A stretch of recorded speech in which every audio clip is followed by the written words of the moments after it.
Masayang nakatitig si Precious sa maluwang, at kulay berdeng lupain ng mga Montemayor.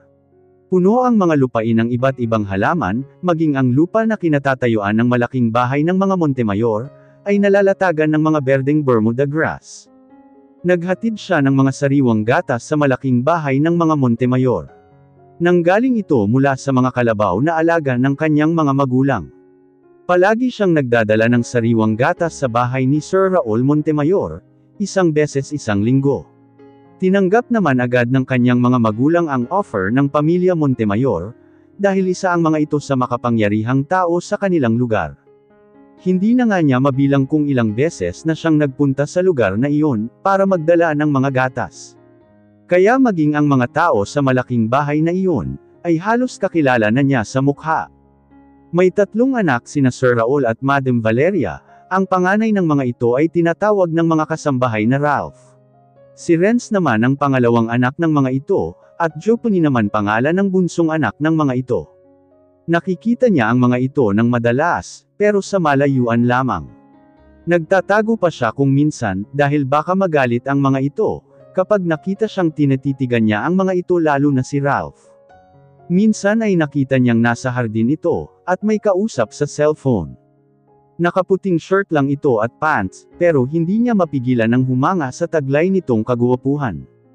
Maputi ang mga balat nito, na halatang kutis ng mga mayaman.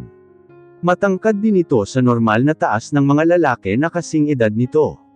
Matangos ang ilong nito, na parabang inukit ang hugis nito, perpekto rin ang mga labi nitong mapupula at mapangakit.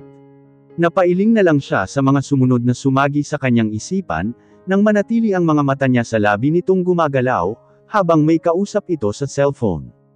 Nagulat pa siya nang bigla ay lumingon ito sa gawin niya, at nakita niyang napatingin ito sa kanya. Napatuwid tuloy siya ng tayo, sa kanya hinawakan ng mahigpit ang basket na dala niya. Mabilis siyang lumayo sa kanyang pwesto, at wala siyang balak na magtagal pa, nakita niyang nakatitig pa rin ito, habang papalayo siya. Hindi niya alam kung bakit. Kumakalabog ang dibdib niya ng mga oras na iyon, nang malaman niyang nakita siya ni Ralph. Wala naman siyang ginawang masama, pero takot na takot siya nang makita niyang tinitigan siya nito. Simula noon ay hindi na niya tinangkapang titigan si Ralph ng palihim. Kasalukuyan siyang naglalakad papunta sa malaking bahay ng mga Montemayor. Matapos niyang titigan ang magandang lupain ng mga ito, nasanay siyang tumawag sa labas ng pinto ng kusina, ng malaking bahay ng mga Montemayor, para doon niya iabot ang mga gatas na dala niya. Kakilala na niya ang mga kasambahay sa bahay na iyon, lalo na si Michelle na isa sa kanyang mga pinsan. Ito ang nag-alok sa kanyang tatay na magdala ng mga gatas, para sa mga Montemayor, kaysa sa iba pa raw kumuha ang mga ito, kaya simula noon, ay siya na ang inuutusan ng kanyang mga magulang, para mismong magdala ng mga gatas sa bahay ng mga ito. "Oh Precious, ikaw pala pasok ka," bati sa kanya ni Michelle, na nasanay na sa pagpunta niya sa bahay ng mga amo nito. "Salamat Michelle, umupo ka muna dyan," bilin nito sa kanya. "Ikukuha kita ng maiinom, at pati ang pambayad sa dala mong mga gatas, ay kukuhanin ko na rin." Tumungo na lang siya sa kanyang pinsan. Alam naman niyang hindi ito magtatagal, at babalik din ito agad. Iniiwasan niyang huwag nang mag-cross ang landas nila ni Ralph at mahirap na.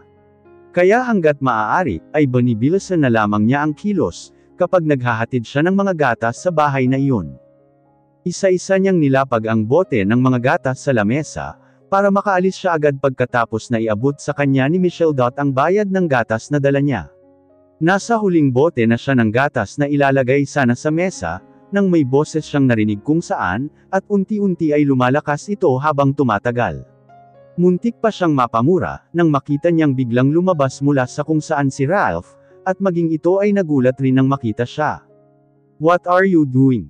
tanong nito sa kanya. Hindi siya agad nakasagot, at bigla na namang nanginag ang kanyang mga tuhod. Lumakas ang kalabog ng dibdib niya, na parang may tambol sa loob nito. Nakita niyang nakatitig ito sa kanya.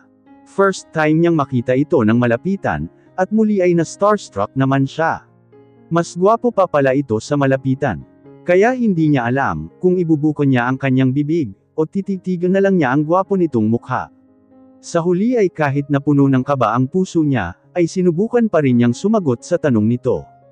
Ako po si, hindi na niya naituloy ang sasabihin, biglang dumating si Michelle. At nagulat nang makita ang isa sa mga amo nito.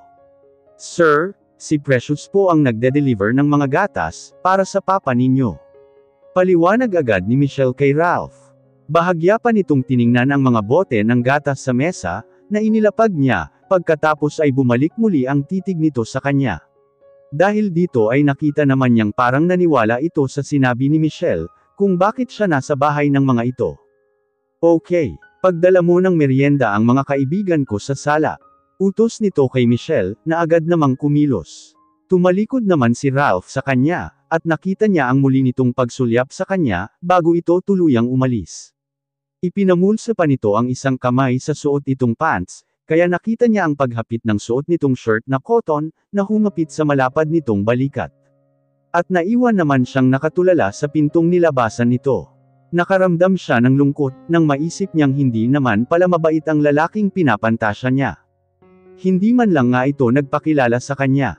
Napakagat na lang siya sa ibabang bahagi ng kanyang labi sa isiping iyon. Naisip na lang niya, sino ba siya para pansinin ng isang Ralph Montemayor? Ganoon pala ang pakiramdam, kapag hindi ka man lang napansin ng taong hinahangaan mo. Kausap niya sa sarili. Nagpaalam na lang siya kay Michelle, habang naghahanda ito ng mga pagkain, gaya ng inutos ng amo nito. Hindi ka man lang ba iinom ng juice, Precious? Tanong sa kanya ni Michelle, nang abutin niya ang bayad ng gatas na dala niya. Umiling na lang siya, at saka ngumiti sa pinsan niya. Okay lang ako pinsan, dadaan din kasi ako sa palengke, at may pinabibili si nanay na sangkap ng ulam, na lulutuin niya mamaya. Pagdadahilan niya rito. O sige, sa susunod na lang kita pagmimeriendahin. Pangako nito sa kanya, at tuluyan na nga siyang nagpaalam kay Michelle, bago na naman siya maabutan ng masungit na Ralph na iyon. Halos mag-iisang oras na, simula nang maghintay si Precious ng jeep sa waiting shed ng isang barangay hall malapit sa palengke nila, pero wala pa ring dumadaang pampasaherong jeep, na pwede niyang sakyan papauwi. Nabilang na nga ata niya ng paulit-ulit ang mga piraso ng mga sangkap, na pinabili sa kanya ng kanyang nanay, para sa ititinda nitong espasol. Napakainit pa naman ng panahon, buti at may dala siyang panyo na pamunas ng pawis. Nang wala na talaga siyang makitang dumadaang sasakyang pampasahero, ay nagpasya na siyang maglakad-lakad, tutal ay may dala naman siyang payong, na pananggalang sa init ng araw. Binitbit na niya ang basket na dala niya, saka siya nag-umpisang maglakad pauwi ng kanilang bahay. Nakakailang metro na siya nang nilalakad, nang biglang nahulog ang dala niyang bimpo. Nabigla siya at agad siyang yumuko, na hindi tinitingnan ang mga sasakyang dumadaan sa kalsada, ng mga oras na iyon. Kaya ganon na lang ang hiyaw niya, nang bigla siyang businahan ng malakas ng isang itim na kotse, pagkatapos niyang damputin ang bimpo niya sa gilid ng kalsada. Kinabahan siya, halos manginig siya sa takot, nang businahan siya ng malakas ng mismong driver nito, at iginilid ang sasakyan nito. At ganon na lang ang gulat niya, nang mapagtanto kung sino ang lalaking bumaba ng kotse.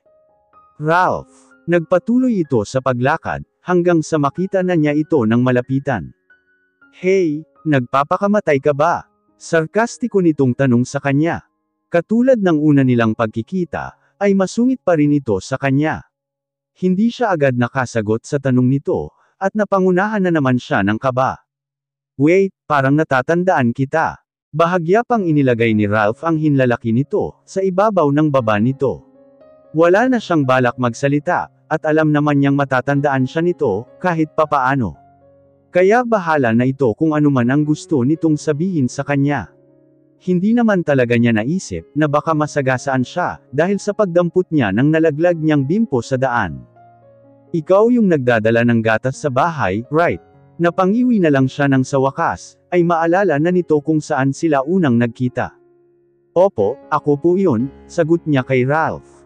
Okay. Ano ba ang nangyari, at balak mo pa atang magpasagasa sa gilid ng daan? Sa pagkakataong iyon, ay mas malumanay na itong magsalita sa kanya.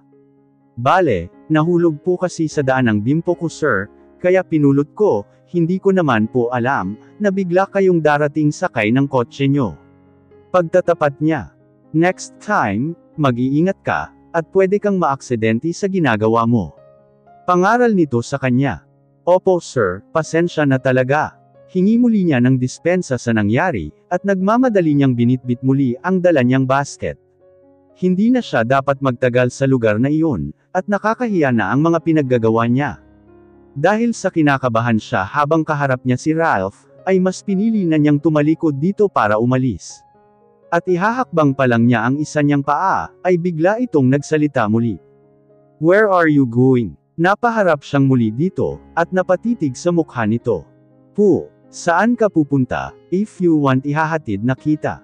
Baka mamaya kung ano pang mangyari sa'yo. Nakangiti na ang mga mata at labi nito, nang sabihin sa kanya iyon ni Ralph. Totoo ba ang narinig niya mula rito? Baka naman nagkakamali lang siya. At muli niya itong tiningnan na hindi pa rin nagbabago ang ekspresyon ng mukha nito. Hindi po, okay lang po ako sir. Tanggi niya sabay iling ng kanyang ulo. I insist, maautoridad na saad ni Ralph sa kanya. Kaya wala na siyang nagawa kung hindi ang pumayag sa ino-offer nito, pagkatapos nitong buksan ang pinto sa gawing passenger seat ng kotse nito. At pagkatapos nitong isara ang pinto ng sasakyan, ay nagmamadali itong bumalik sa loob ng kotse na dala nito. Nakita pa niyang bahagya itong nakangiti, matapos nitong isara ang pinto ng kotse nito. Nagtaka naman siya sa ginawa nito. Saan ka nakatira? Tanong nito sa kanya habang sinusuot nito ang sariling seatbelt. Uuwi na po ako sa bahay namin sa Banlac. Alangan niyang sagot kay Ralph, na nakatitig pa rin sa kanya. Okay, ihahatid na kita sa bahay ninyo, at doon din naman ang way ko para sunduin si Jopony. Ang tinutukoy nito ay ang bunso nitong kapatid. Salamat po. Napayuko pa siya sa hiya, dahil medyo malayo ang bahay nila, pero ihahatid pa rin siya nito hanggang doon. Wear your seatbelt. Paalala nito sa kanya. Nakalimutan niyang magsuot ng seatbelt, kaya ibinaba niya ang nasa hita niyang basket, para hilahin ang seatbelt na pinapasuot nito sa kanya. Hindi niya agad nahila ang seatbelt sa magkabilang dulo, dahil masyado itong mahigpit, at parang nawala ang lahat ng lakas niya, para magsuot ng seatbelt na sinasabi nito. Nang makita nitong nahihirapan siya sa pagsusuot, ay dumukwang na ito palapit sa kanya, para ito na ang magsuot sa kanya. Amoy na amoy niya ang pabangong gamit nito, nang bigla ay maramdaman niya ang pagdantay ng damit nito sa kanyang balat. Kakaiba ang amoy na taglay nito, at halos nakalimutan na niya ang sitwasyon nilang dalawa ng mga oras na iyon. Nagtama pa ang mga mata nila ni Ralph, bago muling isinandal nito ang likod sa upuan, at nagdulot iyon ng kakaibang pakiramdam sa kanya. Nakita niya ang paghigpit ng hawak ni Ralph sa manubela nito, pagkatapos siya nitong suotan ng seatbelt. Bakit ba kasi hindi siya marunong magsuot ng seatbelt na iyon? Napahiya naman siya sa sarili niya, at nakaramdam siya bigla ng lungkot sa katotohanan iyon. Habang nasa biyahe sila, ay nanibago ang kanyang pakiramdam. Kung kanina ay init na init siya, ngayon naman ay giniginaw na ata siya, dahil sa lakas ng aircon ng kotse nito. Maging ang mabangong amoy nito, ay nagustuhan din niya. Precious right? Bigla ay tanong ni Ralph sa kanya. Napalingon siya sa gawin nito, saka siya sumagot. Opo sir. Don't call me sir, hindi mo naman ako amo. Agad ay sagot nito sa kanya habang nakangiti. Bakit nga ba ganun ang tawag niya kay Ralph, samantalang hindi naman siya nito empleyado, o dahil sa anak ito ni Sir Raul na dinadalhan niya ng gatas sa bahay ng mga Montemayor? Pwede naman hindi ba? Okay po, muli na naman itong napangiti sa sagot niya, kaya kinabahan naman siyang muli. May nasabi siyang kakatuwa, at isa pa, hindi siya sanay sa uri ng pakikipag-usap nito sa kanya. Ilang taon ka na ba, bakit kailangan mong mag-opo sa akin? Mukhang hindi naman nalalayo ang edad mo sa akin di ba? Paniniguro ni Ralph sa kanya. 20 anyos na siya noong nakaraang buwan, at alam niyang bata pa siya kung maituturing. Pero hindi naman siya ganoong ka-immature mag-isip gaya ng iba. 20 na po ako. Nakita niyang napatango ito, pagkatapos niyang sagutin ang tanong nito sa kanya. Not bad, ako naman ay 25. Sagot naman nito sa kanya, habang diretso ang mga mata nito sa pagmamaneho. See, hindi naman ako ganun katanda hindi ba? Kaya huwag muna akong epo, okay? Just call me Ralph. Pagpapakilala nito sa kanya. Napatango na lang siya bilang sagot sa nire-request nito sa kanya. Sa totoo lang ay parang asiwa siyang tawagin lang ito sa totoo nitong pangalan, Para siyang nawawala sa sarili, kapag binabanggit niya sa isip ang pangalan nito. Paano pa kaya kung sa personal na niya iyong sasabihin? Napanguso na lang siya sa isipin iyon. Habang nasa biyahe siya, ay minaka-naka na tinatanong siya ni Ralph tungkol sa mga personal na bagay tungkol sa kanya, halimbawa ay kung saan siya nag-aaral ng college. Sinabi niya na hindi siya nakapag-aral ng college, pero kahit ganoon ay hindi naman siya mangmang na walang alam. Maging ang mga magulang niya, ay tinanong nito at ang huli nitong tinanong, ay kung may boyfriend daw ba siya ngayon, na mas lalo niyang ikinagulat. Wala po akong boyfriend, at hindi po iyon ang priority ko ngayon. Tahasan niyang sabi kay Ralph na ikinagulat din ito. Okay, manliligaw. Do you have? Walang kabog-abog na tanong nito sa kanya muli. Kahit papaano ay may mga nangliligaw naman sa kanya. Iyon nga lang ay wala talaga siyang balak na mag-boyfriend sa ngayon, lalo na at iniisip niya ang kalagayan ng pamilya niya sa kasalukuyan. Mayroon naman po, hindi nagtagal ay sagot niya kay Ralph. At hindi nakaligtas sa kanya ang biglang pagkunot ng noo nito, dahil sa sinabi niya. Pagkatapos ng huling tanong nito sa kanya, tungkol sa kanyang tirahan, ay hindi na siya nito muling kinausap. Nagulat na lang siya nang inihinto na ni Tudot ang kotse sa tapat ng tarangkahan ng kanilang bahay. Nakita pa niya sa labas ng kotse ang mga batang saglit na tumigil sa paglalaro, para titigan ang kotseng sinasakyan nila. Saan ang bahay niyo? Napalingon siya sa gawin ni Ralph, pagkatapos niyang hawakan ang basket na dala niya.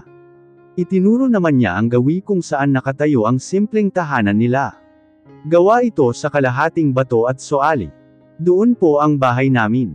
Nakita niyang tinitigan saglit ni Ralph ang kanilang bahay, at saka muling ibinalik ang tingin sa kanya. Salamat po pala sa paghahatid. Sunod niyang hinawakan ang seatbelt na nakakabit sa katawan niya. Pero sa pagkakataong iyon, ay natanggal na niya ng mabilis ang pagkakalak nito. You're welcome. Nakangiting sagot nito sa kanya, at pagkatapos ay tuluyan na siyang bumaba sa kotse nito. Saglit siyang naghintay sa gilid ng bakod nila, hanggang maybling nito ang sinasakyan nitong kotse. Nang lumakad na siya papasok ng kanilang bahay, ay bumusina pa si Ralph bago ito tuluyang lumayo. Napangiti na lang siya pagkatapos niyang maalala ang nangyari sa kanila kanina.